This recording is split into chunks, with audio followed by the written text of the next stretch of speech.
ninde muntu wari bwumve muri buno buhanuzi bwo kubeshya ahano uravuga ngo nduwiteka Imana Yehova uvugana nawe muya nduwiteka Imana yawe Yehova bararikoresha yabyumva izina ridapfa kuvugwa kuko ni izina ry'icyubahiro ry'Imana niryo zina ryanya ry'icyubahiro ni izina ryanyaryo ni izina ryanyaryo ry'Imana niyo mpamvu umuntu wese adapfa kurivuga uko yiboneye. Ikaze nshuti mukunzi ukomeje kubana natwe twagarutse ndi Clement bajyama hindi kumwe na Reverend Pasteur naho ntuye Jardin. Turi kuvuga amazina cyane ko twamaze kumumenya. Merci beaucoup monsieur le caméraman de votre attention et de votre intention. Mbese sha caméraman. Murakoze turabakunda ukora subscribe ni byiza turabibyishimira cyane kandi nanone kubana natwe biradushimisha. Ndi kumwe n'umukozi Imana tugaruka tuvuga ku bintu byitwa amazina y'Imana. Abantu Imana baravuga ngo Imana gitare, Imana ni gitare, Imana urutare, Imana ni nkubu, Imana imirabyi, Imana bakavuga amazina Imana Yehova, Imana Dore, amazina y'Imana tugiye kureba amazina y'Imana abaho, amazina y'Imana nangahe cyangwa Imana ni Imana. Turakwakiriye cyane mu kiganiro ibwira batukurikiye muri aka kanya silva. Murakoze cyane nitwa Pastor Ntawuntweje Herve nyoboye itorero ryitwa Crossover urwambukiro rikorera mu karere ka Gasabo umurenge wa Jabana mudugudu wa Rugokwe aho niho dukorera. Ku kibazo warubajije rero ngo amazina y'Imana buriya n'umuntu ashobora kugira amazina menshi ariko ibyandikwa kwiranga muntu nirimo. Ni rimwe ushatse kuvuga iki? Icyo nshatse kuvuga aho ngaho kuvuga ngo ibyandikwa kwiranga muntu ni rimwe. Icyo nshatse kuvuga nuko amazina menshi bita Imana atari ko yitwa ariko agaragaza ubudahangarwa bwayo ariko siko yitwa. Ayo bita Imana atari ko Imana yitwa na yahe? Harimo navuga nk'amazina harayo yabwiye Mose agiye gukura ubwoko bwa Isiraheli muri Egypt yaramubwiye ngo yitwa ndiho nk'iryo zina uhoraho Nyagasani Imana ayo yose ni amazina y'icyubahiro ariko ntabwo ariyo mazina bwite y'Imana. Tugora ku mazina bwite y'Imana uratubwira naho bivanye na yahe? Kuba Imana yitwa Imana ntacyo biyitwaye. Ntabwo ari izina se? Ntabwo ari izina ry'icyubahiro ariko si izina ryayo twavuga ko ryanditse ku irangamuntu yayo. Aho tubwira amazina y'Imana. Buretse ngo ubwire iyo usomye muri ariko abadukurikiye mwihangane ntimunyite ngo ndi umuyehova sindi no kuvugira abayehova ariko kubera icyo banje kwisigura impamvu niseguye nuko bashobora kuvuga ngo uyu muntu ni umuyehova. None ugiye kuvuga iki se gituma bakubona mu ishusho? Reka mbikwereke mu byanditswe. Ngewe nkunda kugendera ku byanditswe cyane kandi Bibiliya iratubwira ngo ibyanditswe byera byose byahumetswe n'Imana ngo bigira umumaro wo kwigisha umuntu.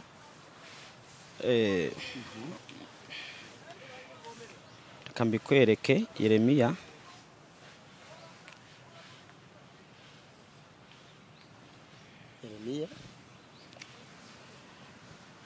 Yeremiya 16:21 reka mbakwereke reka nanahagusomere. Yeremiya 16:21 haravuga ngo dore noneho ngiye kubamenyesha nukuri ngiye kubamenyesha ukuboko kwanjye n'imbaraga zanjye ngo nabo bazamenya yuko izina ryanjye ari Yehova. Uzi impamvu rino zina ridakoreshwa nuko mu mategeko y'Imana arabitubuza gukoresha rino zina. Imana yaratubwiye ngo ntukavugire ubusa izina ry'Uwiteka Imana yawe niryo ryiri. Ariko hari aho Imana yitwa Adonai, El Shaddai nabivuze ni amazina y'icyubahiro. None se Bagema reka nkubaze ubu ninguhaye izina ry'icyubahiro nkavuga ati Bagemahe muzehe niryo ryandikwa kwiranga muntu. Unyise muzehe ngiye twanashwana kubera ko ntabwo ndi umusaza ntabwo nabyiye kwemerera. Unyise muzehe sabwo kuki udanze ugo rugero? Amazina nyine hari amazina abantu bajya bashaka gusaza unyise muzehe ushingiye kuki? Impamvu ngwise muzehe nanone hari igihe umuntu aba ari umuzehe bitewe n'ibitekerezo. bakamubonamo ubukuru. ukomeje gushimangira kundi muzehe cyane kuko ibitekerezo ugira n'ukuntu uvugira abantu abanyarwanda cyane cyane kuri kamera ndetse zinatandukanye ufite ibitekerezo byubaka rero uri umuzehe.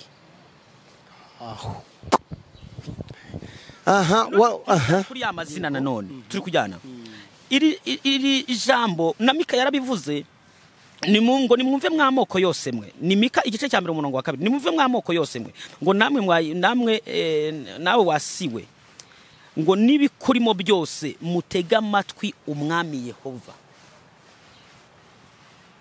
Turi kujyana ninde muntu wari bwumve muri buno buhanuzi bwo kubeshya ahanura avuga ngo nduwiteka Imana Yehova uvugana nawe mu yandi witeka Imana yawe Yehova bararikoresha yabyumva izina ridapfa kuvugwa kuko ni izina ry'icyubahiro ry'Imana niryo zina ryanya ry'icyubahiro ni izina ryanyaryo ni izina ryanyaryo ry'Imana niyo mpamvu umuntu wese adapfa kurivuga uko yiboneye. muri make Imana ifite izina rimwe ntabwo ifite amazina menshi ifite amazina y'icyubahiro ariko ikagira izina rimwe yivugiye ngo noneho ngiye kubamenyesha ukuboko kwanjye n'imbaraga zanjye ngo nabo bazamenya yuko izina ryanjye ari Yehova. noneho abahamya ba Yehova nibyo watangiye kuvuga ngo uri wisigura ngo batagira ngo urumuvugizi wabo ariko nyine washimangira ko izina babemera ari ryo nyaryo niryo ryanyaryo. abahamya b'Imana bariya nabahamya bo guhamya iryo zina kuko na Yesu yarabivuze ngabo wandumye kumenyesha izina ryawe nararibamenyesheje. Turi kujyana ubwo nibo basenga Imana ya nyayo so kuvuga ngo nibo basenga Imana ya nyayo ahubwo bo bakoresha iryo zina bakarikoresha cyane bakanarimenyekanisha mu bantu. none kuki amadini amwe n'amatora adakunda kuvuga izina ngo Yehova no kubera iki? Impamvu batarikoresha nuko bazi ko bari mu binyoma kandi izina ry'Imana ntabwo ryarikoreshwa mu binyoma kandi baba bagiye kurivugira ubusa. Ijambo ry'Imana tuvuga ngo ntukavugira ubusa izina. None abajya bavuga ngo nukuri reba hano reba ariko ngo nukuri kutari kunshyiraho ngo nimbereke kutari kumfata. Okay nene mwatatse ngo ntago ari kunshyiraho umuntu ushaka kwemera ngo nukuri kw'Imana yo mu ijuru akagira gutya yicisha n'igihanga ntabwo abavuza Imana ahubwo yakaba yavuga ngo nukuri kwa Yehova. Imana nayo ubwayo yarabyivugira yaravuze ngo ntukagira izindi Imana mu maso yanjye nazo zitwa Imana. Reka nkubaze bage ubaye perezida w'igihugu cy'u Rwanda nanjye nkaba perezida w'igihugu cya Kongo kameramana akaba perezida w'igihugu cya Uganda tubaye bane twese twisukwe ba perezida baramushyize kure. noneho hakaza umuturage hari yakaza aje gusaba service akavuga ngo nyakubawa perezida ndinashakaga service twamenya bwiyende sire mushako karo ni sawa mushumba. Aba perezida batatu baricaye kandi bose bitwa ba perezida.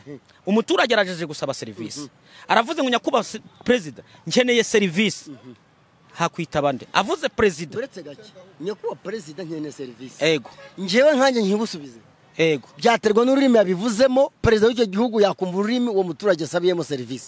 Okay nshobora kuvuga icyongereza turi kujyana kandi icyongereza uracyumva nanjye ndacyumva n'uyu mu perezida aracyumva n'undi mu perezida wundi aracyumva turi kujyana nose umuturage aba umwongereza ururimi yavuga mu rwo ari rwo rwose turi kujyana ntabwo tsinda ntabwo ntabwo nemera ngo rutanze nyine aba perezida baraho izo ndimi baraba bazumva uretse gake umuturage araje asabye service si umuturage ikitwa ko ari umuturage w'igihugu nuko ari umuturage ugituye ufite nationalité yacyo aje ari umuturage uva mu Bwongereza akavuga icyongereza la d'accord ariko naza reka nkomeza urwo rugero sindwemeye mu Bwongereza akaza akavuga icyongereza hano mu Rwanda perezida wacu si ntakivuga inde perezida wacu aro nyine okay niba ari umuturage uvuye mu Bwongereza ngo se we ntakivuga uretse gake uwo Burundi se we ntakivuga uretse gake uwa Mozambique ntakivuga utavuze igifaransa nyine ndi kuvuga we wavuze ururimi rwo ari rwo rwose wavuga mu nteko y'abantu abadukurikiye bumve ibintu ntari kwemera umuturage asabye service gutyo ubwo ndagira ngo numve urushaka kuzana ngo batavuze Yehova ntago bamenye ngo nihe Imana bavuze ubwo niho ushaka kuganisha ndavuze ariko namaze gukwerekwa mushumba namaze gukwerekwa ndi kujya nkwerekwa neza ntabwo perezida abaperezida baricaye umuturage araje asabye service kandi gusaba service urayisaba muri rimi rw'igihugu cyawe reka nkorohereza ikibazo nta ntunyorohereza ahubwo avuga ngo icyo watanze mu rugero ntacyanze ahubwo nge nagikomeje wagikomeje witwa Muhire sibyo nanjye nkitwa Muhire hano kaba ba Muhire batanu turi kujyana umubyeyi akaza ngo Muhi nagushakaga cyangwa se ati Muhi nkeneye igihumbi umubyeyi wande uwo ari we wese witambukira apfa kumenya ko mwitwa ba Muhire Muhire uzanye no umubyeyi ahita mwita no turi kujyana nanjye muri ngewe nahita ndagize ati uyu mubyeyi ninjye abwiye turi kujyana niyo mpamvu Imana yavuze ngo ntukagire izindi mana mu maso nuko bazitwa ntabwo wemera ko hariho imana Bayali se yitwa Bayali ndetse na Nebukadinezari Daniel yamwise imana nese Dagoni nayo ni imana ni imana nyine Dagoni nayo ni imana byangombeze nayo ni imana Muhammadis nayo ni imana aya turi kujyana none se urabeshya ni intumwa y'Imana byanditswe byera ntibitubwira ko twe turi utumana dutoya ngaho uje mu tumana dutoya turi mu mana Yehova wigize bihuriye Imana ishimwe kubera ko uvuze Yehova oya ndacyagenda kubyo wavuze nyine noneho ishimye dodo wowe wavuze ko Imana ari Yehova utumana duto tujemo gute mpamvu mvuze ko tumana dutoya ni Dawidi wabivuze ngo natwe turi utumana dutoya reka ibyo bya Dawidi reka tubyihorere noneho nimba Imana yarivugiye ubwayo ngo nabo bazamenya yuko izina ryanjye ari Yehova wowe bihakana nkande nganyereka icyanditswe gihakana ko izina Yehova atari izina ry'Imana ninde sabihakanye nyine nyereka icyanditswe nkwereke si byanditswe ngewe reka nkwereke ibindi byanditswe birenze 30 hafi na 40 nkwereke nicyo Yesu Kristo yabivuzeho turi kujyana Ezekiel 12:2 haravuga ngo dore Imana niyo gakiza kanjye ngo nzajya niringira ne gutinya kuko Uwiteka Yehova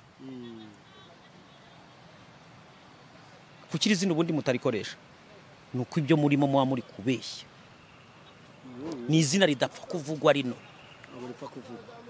cyane Shuti bakunzi hano intambara ni intambara ati amazina y'Imana ayose muzi ngo Yose Shaddai Adonai na amazina y'icyubahiro yo ngayo Elohimu na byose bavuga ati amazina y'icyubahiro ko izina ry'Imana ni Yehova muri make abantu bavuga batavuga Yehova ntago basenga Imana ntabwo bahakanyije ngo ntibasenga Imana ariko nubundi nakubonyemo ko ushobora kuba umuhamya wa Yehova wihishe itorero ryanjye twa crossover church ndi umupasitoro nyoboye urusengero rwitwa crossover church Bibiliya yawe ni yabahamya oya dore ni Bibiliya yera dore ngiye Bibiliya yera kandi wanditsemo ngo Yehova oya afite Bibiliya yabaye Yehova dore ngiyi ni Bibiliya yera dore ngiyi akube we ntacyo bitwaye buri wese agira imyemerere ye ni Bibiliya yera dore ngiyi ni Bibiliya yera okay murakoze cyane hari intambara rero izo ntambara tugize hano ni nkuko namwe muzigiraho ngaho ni nkuko benshi bagenda babyibazaho ese Imana Yehova ni Imana Elohimu Adonai amazina muyumva mute umushumba amaze kuvuga ko amazina yose ajyanye nayo muzi ngo amazina 9 amazina ngahe ati na amazina y'icyubahiro imaze El Shaddai Elohim Adonai none ngo Imana izina rimwe ry'Imana ni Yehova ese ubyumva ute abafite iyo confusion bakora iki abafite iyo confusion bagenda muri Bibiliya zabo bagasacinga iri zina Yehova bakamenya ati kandika muri Google ngo izina ry'Imana bakamenya ati donc nabo bwabo bakibwira mu mitima yabo atese koko kukiri izina tutarikoresha aho ndi twaba twaratanye tugakoresha amazina y'icyubahiro gusa ariko abantu ntibamenye izina bwite ry'Imana kugira ngo barikoreshe hakorwa ikirere kugira ngo barikoreshe ni bigisha ibyanditswe nkuko bivuga abatararikoresheje bakoze icyaha ariko byatangiye kugerwaho bakoze icyaha abatarikoresheje oya nta cyaha bakoze Imana nkuru Imana Adonai oya nta cyaha bakoze simbacira urubanza nta cyaha ariko iryo zina naryo nibarimenyekanishe reka nkwereke ariko hari n'abatangiye kurimenyekanisha buhoro buhoro binyuze mu nduze mu nsengero bita amazina insengero rino zina natangiye kubibona Imana ishimwe cyane ngo itangira 22:14 tuvuga ngo Aburahamu yita aho hantu Jehova Yire Imana Jehova bien Imana Jehova Yire okay none no kuva 17 Jehova Yire ni izina ry'Imana naryo ntego amatwi ngo Jehova iri kuzamo tukujyana none kuva 17:15 aruvuga ngo Mose yubaka igicaniro akita Jehova Nisi turi kujyana ibyo ni ryazina ry'Imana abacamanza 6:24 aratumwa ngo Gidiyoni aherako yubakira Uwiteka igicaniro aho ngaho ahita Jehova Shalom. nawe n'umuhamya wa Yehova bayahamya hano batwinjiriye uri umushumba wa crossover church ya Pentecote hano bahamya binjije ariko abahamya nabo barabwiriza banandika ibitabo byiza byinshi bariya twibagaruka ngo bariya nabyumvise ko wize theology yabo ntabwo ari cyane ariko nabo nkunda kubinjirira bakubita hasi bazamura hari ibintu bibiri nabakubitaho hasi ariko ibyinshi nibyo mbemerera cyane. Wakoze turagushimiye cyane. Abadukurikiye nabo bibwire se nibiki babaze ubutaha wagushaka kuri nimero yawe yakubona kuri gute azakwibariza no kuri telefone. Nimero yanjye ni 078 43 2930. Yego 078 43 2930. Murakoze namwe. Turagushimiye kwitabira ubutumire bwacu ku iki kiganiro bijyanye no kumenya amazina n'icyo bayavugaho n'icyo yavugaho. Murakoze cyane namwe ndabashimiye. Murakoze nanjye mbashimiye cyane kubana natwe nakagaruka ibihe byiza. Subscribe yawe gusharinga ikiganiro ukagira n'abandi bakiyumvira uko umukozi w'Imana Gervais yabivuze bizadufasha nawe kandi hari cyo byakwigishaho dushobora kuba tutari tubizi kimwe. Ibihe byiza turabakunda. Bye bye.